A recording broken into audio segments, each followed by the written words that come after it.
None of this goes uncontested. And I don't want this to sound that this has been an easy ride. We've just planted 200 churches and we're seeing young people come in. It is contested at every step of the way. And I believe that the enemy wants to isolate pastors, to make you feel you're the only one going through this. And it's his strategy to discourage and to make everybody want to become life coaches, is what I think. And we don't need more life coaches. We need pastors at this time. We need spiritual leaders, spiritual mothers and fathers, particularly for this emerging generation. Welcome to the Innovative Church Leaders Podcast, where we help you experience and bring renewal to your mission field. Join us and receive free resources at innovativechurchleaders.org. Well, in today's episode of the Innovative Church Leaders Podcast, I'm so excited to have with me Sarah Jackson. How are you, Sarah? So well, Eric. Thank you for having me. I'm really excited to be with you today. Well, I'm very excited to have you. I've just continued to hear such great things about your work. Revitalize Trust. It's out of Holy Trinity, Brompton. I just would love for you to give just a little bit of a taste of what your ministry has been like. Tell us a little bit about Revitalize. I'd love to. So greetings from across the pond from London, which is actually quite nice and warm at the moment, which is a surprise. So I am based at Holy Trinity, Brompton. We're a Church of England church right in the centre of London. And I suppose our story really began back in 1985-ish, the mid-80s, way back when, ancient history. When we had the visit, we were a very traditional robed choir, pews, you can imagine, very historic building. And we had a visit from one of your pastors, John Wimber, from the Anaheim Vineyard in California. And he arrived, and I remember I'd just come to faith. I was a teenager, just come from a non-Christian background, and arrived at this church. And John Wimber came, and I remember he came wearing baseball caps. And we were all like, is that allowed in church? Is he allowed to do? And then they were all chewing gum, and they were so relaxed, He talked about the Holy Spirit and Jesus in a way that I think really changed our church. And I remember he talked about the power in Acts that we read in the Bible and signs and wonders. And I remember him saying, you need a theology for this. And we were all like, yes, that's very proper, and lots of nods. And then he said, you need a model for this. And we're like, yes, that's what's right. And then he said, and then you need a praxis, and we'll do that after coffee. And honestly, Eric, it was the longest coffee break I think we've ever had. Wow. Everyone was like, what does he mean we're going to do it after coffee? And what came out of that was an extraordinary time of encountering the Holy Spirit in our church. And he said two things that I think really changed the trajectory of where we went as a local church. One was church planting. And we were like, is that landscape gardening? What is he talking about? And the second thing he said was, give away your best leaders. Give them away. And we were like, is this man mad? I mean, does he know how long it's taken to grow these leaders? Who will lead our alpha courses, for those who are exploring faith? Who will lead our discipleship? But really under the phenomenal leadership we've had of our pastors over the decades, Sandy Miller, Nikki Gumbel, and now Archie Coates, they've done exactly that. They have raised up and given away our best leaders. And we started really haphazardly in the early 80s trying to say to the Church of England, please don't close another one of these buildings. Offer it to us. We'll send a small team. We'll find someone who's been through seminary, and they can go and revitalize. And I mean, Eric, I want to say we've made every mistake in the book. I mean, they're probably, and we'll probably got a few more still to make. It was so haphazard. It was kind of like, great. It would be like, Eric, you've got a theology degree. You've got a great connect group that meets in your house. How about going and revitalizing St. Mary's in the East End of London?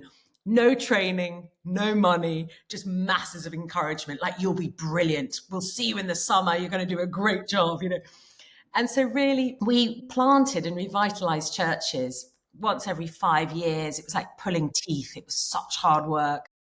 We probably planted people into the wrong places. People burnt out. There wasn't enough money for a youth worker, all those things. And then really fast forward to 2016, I was working for Nikki Gumbel in a different role, and all our headlines in the newspapers were church in crisis. So unlike, I think, the States, we would say that we're kind of in a pre-Christian era. There isn't institutional knowledge in young people. There isn't, they only know Jesus as a swear word. There's no baggage that's coming with that. But also there's a huge challenge as to how to reach them. And all the headlines in our papers were saying, church in existential crisis. There's going to be no more Church of England by 2060. We've lost all the young people. There are no under 30s in the church. And I remember in the Financial Times, one of the kind of key commentators said, there are more supporters for the Royal Society for the Protection for Birds than there are churchgoers in the UK. Wow. And so Nicky Gumbel asked me, is it true? He said, will you do something? Have we as a local parish church got anything to offer nationally? Maybe we haven't, because others are doing things so much better than us. But if we have got anything to offer, the national picture, what is the model? What does it look like? How much would it cost? And how quickly could we reverse the decline of the church in our lifetime? Wow. And so really I modeled a desktop analysis for a month with a consultant from Oxford and looked at the data, because Eric, we're quite good at stories and we're quite good at anecdote, but not so sure about how good we are about data sometimes. And when we actually got into the data and saw that 70% of our parish churches have 5 or less under 18s in them. And I often say, 4 of those are probably the pastor's kids anyway. Right. We are heading over a cliff. And so I started looking at these haphazard churches we'd sort of sent, no money, no training. And they'd all become the largest Church of England churches in their area within the first 3 years. And so we dreamt up a dream. We thought, well, if we just as a local parish church could raise up 3 leaders to send out with teams, and bearing in mind, we've got a 7-year lag on training in the UK. So it takes us 7 years to get someone through seminary and all the way. So if we could do 3 a year and they could plant every 3 years, within 12 years, we would start to reverse the decline of the Church of England. And that was where the birth of Revitalise Trust came. We were like, we're going to go all on for this. So we need somebody thinking morning, noon and night about leadership development, church planting, revitalizing. And really God has gone ahead of us. And I don't think we can take credit for anything that's happened. It's only by his grace that actually these have grown. Well, it's really an amazing story. In fact, we're going to give away copies of a book that's all about the history of Holy Trinity Brompton. You've probably heard of Alpha, and some of the other stories that are in there will be incredibly encouraging. Just make sure you're signed up for our email newsletter at innovativechurchleaders.org. But Revitalize Trust, that's spelled with an S, revitalizetrust.org. You guys talk about the evangelization of the nations, the revitalization of the church, the transformation of society. I mean, you shared some of the statistics from 2016, but it sounds like in 2025, God is doing some really significant things. There are reports of data that young people are coming back to the church. Talk about how you've seen God doing these very 3 things that you've been praying towards and working towards. Eric, it's really humbling because, I know they say it's that classic line, it's not by might, it's not by power. I often say it's not by strategy, although strategy is important, it's by his Spirit. And really, it's nothing that we have strategized towards, but we have prayed and we will continue to pray for young people to come back into the church. And as I said, that if you Google, particularly the Church of England, which we're part of, and the Pentecostal church is growing, there's great things in the Catholic Church, but the part that we're part of, the institutional church, is dying. And yet what we have seen is within this small family, we've planted, this summer we would have planted 200 churches in the UK. And that's 200 senior pastors who've gone with worship leaders, ops managers, kids pastors, and we've been training them up. And what we've started to see over the last year, but more so over the last 6 months, is just young men and women, many of them having dreams at night in their college campuses, in their rooms. Jesus is appearing to some of them. They're from an atheist background and they're having a sense of go to the church, ask for the gospel. Some of them are seeing pictures of the church and they're having to Google in the morning, is it the library? What is that building in my city? And they're appearing at our pastors, our network of churches, and they're saying, our parents are atheists. We know it doesn't work. We hate the hookup culture. We know that it hasn't freed us. We want to know, what has the church got to offer? And they're coming in and particularly young men, which is an extraordinary thing. And three of the churches in East London have been meeting, and they've been meeting every Friday night to say, really, these pastors to say, we want to encourage each other. And where there's been competition, we want to say, we want to bless you. We want your youth ministry to go further than mine. And this extraordinary collaboration of these three. And they've been meeting, and they meet from 7 p.m. to 7 a.m., pray through the night.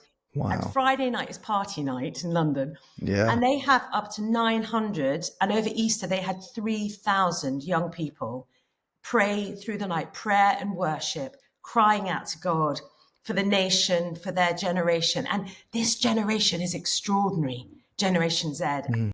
And so the Bible Society's done a report, and they're calling it the Quiet Revival.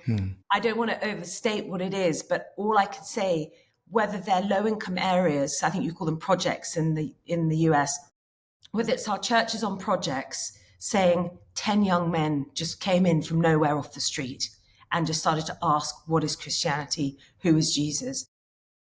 I was talking to someone the other day who said some young people had just appeared in their church, and they'd started reading the Bible, and they were like, oh my goodness, this is where Adam and Eve are from. I've heard of them before. I mean, like, they know nothing. Yeah. So there are plenty of challenges. We're closing buildings left, right, and centre, but we believe it's a sleeping giant. And we believe that, every closed church is like the palace of that long forgotten king. And people who walk past say the king is dead. And we want to say, no, he's not. He is very much alive. And we want a vibrant, spirit-filled, Jesus-centered church in every walking distance of everyone in our nation. And that's what we're going after. And because of that, we're raising up leaders, and they're coming from the most surprising places. The leaders we're training now, we laugh because maybe 10 years ago, if you were going to train at one of our churches, you probably went to Oxford or Cambridge and you were a lawyer. That's kind of your background. And now it's kind of, were you born in prison? Have you been to prison? Have you been baptized on a prison wing? It's just God is raising up the unlikely. We call them the Peters, the ones that, like the rough fishermen. I think he'd be tattooed up to here if he was back here. Yeah. And God is raising them up in an extraordinary way. That's beautiful. So there are exciting things, Eric.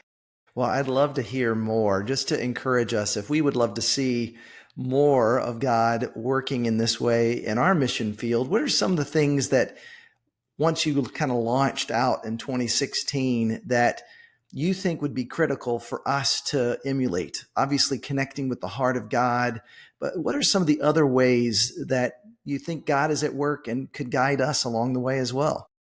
Bless you, Eric. Well, I think we've got so much to learn, but I think some of the things that maybe we could have done quicker, more quickly. I think developing a leadership pipeline is absolutely critical. There's not one church I go to who thinks they've got enough leaders, and that's across different denominations around the world. Nobody has nailed it. And I would say you can only plant or revitalize or be a sending church by the quality of your leaders. And that takes investment. It takes an intentionality to identify, I would say, who's in your youth group? Who are you calling out saying, do you know, I see this in you. I think you could be a great youth pastor, or I think you've got creative skills that could be amazing for kingdom business. I think our role as pastors, more than anything, is to be the kind of the callers out, the encouragers, to give people permission. And I think for women as well, I think, particularly women are not good at pushing themselves forward. But, if we're asked, if someone says, I really see a call on your life, how about this? So I think intentionality about leaders. And I often say to our network leaders, who's on your list? And if they haven't got a list, I don't really want to know who's on their list, but I want to know they have a list. That's right. Yeah. And if they haven't got a list, they're not investing in anyone. And that's the same for me. Who am I investing in? Because that is absolutely critical. Second thing, I would say just a total dependence on the Holy Spirit. And we've had amazing pastors who've modeled that to us through the decades. And, I think we want to be so tied up in our programmatics and our timings. And it's really good to be well prepared. But also it's really good to be able to just let go. And if the Holy Spirit wants to do something different, to be able to go with that. And again, we all have lots of information, podcasts, amazing teaching online. I don't think people need so much information as transformation. And I think that really comes through prayer times, opportunities to really engage with the Holy Spirit. Where did that teaching really land? And God, what are you doing in my life for that? And then the third thing I'd say is early on, we used to measure impact by how large the church grew. And I think it's not about that. It's actually about the sending capacity, not the seating capacity. You can have a small to medium church, but if they are planting, remissioning, sending people out, giving away their best leaders, because when you give away your best leaders, it hurts. But what it does is it makes space for those you've never noticed to come up. And every time we planted with someone last summer, and I was like, he took 60 people. And I was like, oh my goodness, nobody's doing the communion rota and who's doing the coffee? And because suddenly you've lost your leaders. But actually then people reemerge who would never have emerged. And we say healthy things grow, and we're a people on a mission. So sending, who are you sending? Even if you think, oh, I'm not big enough to send, just do it and God will bless it. Yeah. Well, it's such a beautiful, inspiring story. And I know you and your husband lead one of the campuses there. And you also started a campaign, a national campaign, Love Your Neighbor. Talk about that for a little bit. All right. Well, probably like every other pastor in the country, when we were about to go into lockdown for COVID, we just looked out over the congregation that we were overseeing and thought some of them were really elderly, very vulnerable. Sort of we were their family. They didn't have family nearby. If they didn't see us, then they wouldn't be seeing anybody. And we just thought, how are we going to do this? If it's going to last 6 weeks, we thought. Little did we know. Little did we know. And so we thought, okay, we did what everybody else did. We said, let's do phone buddies to phone the most vulnerable every day, check in on them. Nobody could get food, so we need to get food for them. Some of them needed hot meals, so we needed to actually cook them and deliver them. Some of them needed medication picked up. And so we just did a kind of a system. And we quickly realized that we needed to get food in bulk. And that was very difficult to do. There was no food on the supermarket shelves. So my husband, Tom, managed to get hold of us a supplier. And I remember we did a quick whip round with our friends saying, how much money can you put into this kitty? And we raised £10,000 overnight.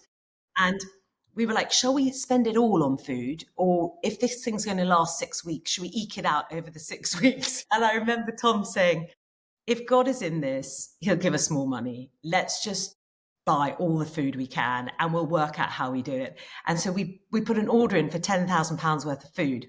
And it was going to come on the Thursday. On the Thursday morning, we got a phone call from one of the poorest parts of London saying our food bank, which really serviced refugees and families who couldn't feed their kids regularly without that support, had been forced to close down. They were desperately phoning anyone, the police. Now they'd gone to the church, not thinking we could do anything.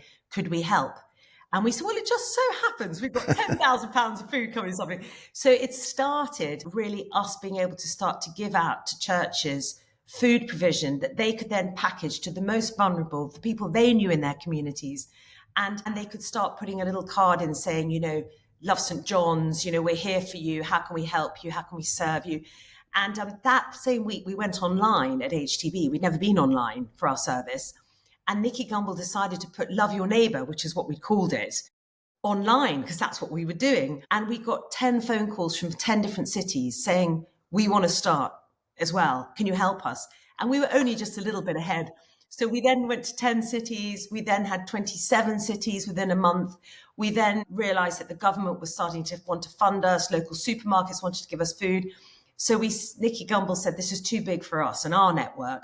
We need to open this up to everyone. So he pulled a Zoom call together for the leaders of the Assemblies of God, Coptic Orthodox, Salvation Army, who do this far better than any of us, and said, how about we do this together under Love Your Neighbor? This is what we're doing. And they all said yes. Wow. So we started a national campaign, which is still running. We're working with Baptist, Methodist churches in the cities, providing not only crisis support for food, but addiction recovery, debt advice, then re-employment. We want to get to the cause rather than increased dependency in order to really bring the whole gospel, which is one of dignity and one of freedom. And it's amazing. I've never seen unity like it. So it's been a very exciting journey. We, in the end, distributed about £10 million of funds to get people up and running and 30,000 meals and mobilized millions of volunteers. And it was only by a move of God, really. Yeah. Well, it's such a beautiful example of the church demonstrating the love of God to the people who are desperate for help. You know, Jesus sent out the 70 to meet physical needs and proclaim the kingdom. I love to hear how you're doing that. I would just, final question, what are some ways you would encourage pastors who are just maybe discouraged, maybe they've been praying for that renewal that they're hearing you describe? Maybe give us a little bit of glimmer of hope for the tough days that might be in front of us. Bless you, Eric. Well, can I say none of this goes uncontested? And I don't want this to sound that this has been an easy ride. You know, we've just planted 200 churches and we're seeing young people coming to, do you know, it is contested at every step of the way. And I believe that the enemy wants to isolate pastors, to make you feel you're the only one going through this. And it's his strategy to discourage and to make everybody want to become life coaches, is what I think. You know, and we don't need more life coaches. We need pastors at this time. We need spiritual leaders, spiritual mothers and fathers, particularly for this emerging generation. And, you know, I think some of it is just very practical. We need people around us who can encourage us not to get isolated. So if that's a prayer WhatsApp, if that's having to get on a plane to go and meet those you studied with or who get you and love you and understand you, or going out to a restaurant, whatever it is, make sure you've got people around you who bring life and speak life into you, because we've all got those who we feel quite exhausted after spending time with. But we need those who are the radiators, not just the drainers. And I would say, which I always say to our planters, who is your prayer team? Who has really got your back and who knows, hasn't got a kind of vested interest in the church, but those maybe who are outside of it, who, and they could be inside the church, but often it's hard for pastors. It can't be your team. You know, it can't be a congregation member, but those who really love you and get them praying, because so much of this is spiritual. And then, of course, it goes without saying, how do you feed your relationship with Jesus? I just think it's all about him. You know, I often think, well, when I get my rule of life right and I've done my, you know, brilliant John Mark Comer, the way, I'll then feel peace. And I love all that. But actually, I'm so struck by Silas and Paul in Philippi. They were beaten, they were flogged, they were probably hungry, thirsty, starved. They were in stocks. That wasn't a particularly well-being space. You know, that is not those are lots of potential triggers for what we would all say are traumatic experiences.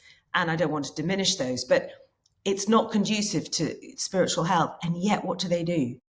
Despite those circumstances, they still, you know, singing praise to God in Philippi, in the prison cell. And I often say to God, you know, circumstances don't have to change, but if we're filled with your spirit, we can worship in the hardest of circumstances. And I think worship is a weapon. So I just encourage every pastor not to just worship when you can, however you do worship, because I think it's a powerful weapon. Yeah. Sarah, thank you for taking the time. Keep up your great work with the Revitalize Trust. You and your team are an inspiration. Thank you so much. Bless you, Eric, and well, come and visit us in London. We'd love to have you. Thanks for listening to the Innovative Church Leaders Podcast. Be sure to subscribe and share as we bring spirit-led innovation, reach new people, and make disciples who make disciples. Be sure to sign up for our email newsletter at innovativechurchleaders.org for free resources and an opportunity to join a cohort with Dr. N.T. Wright.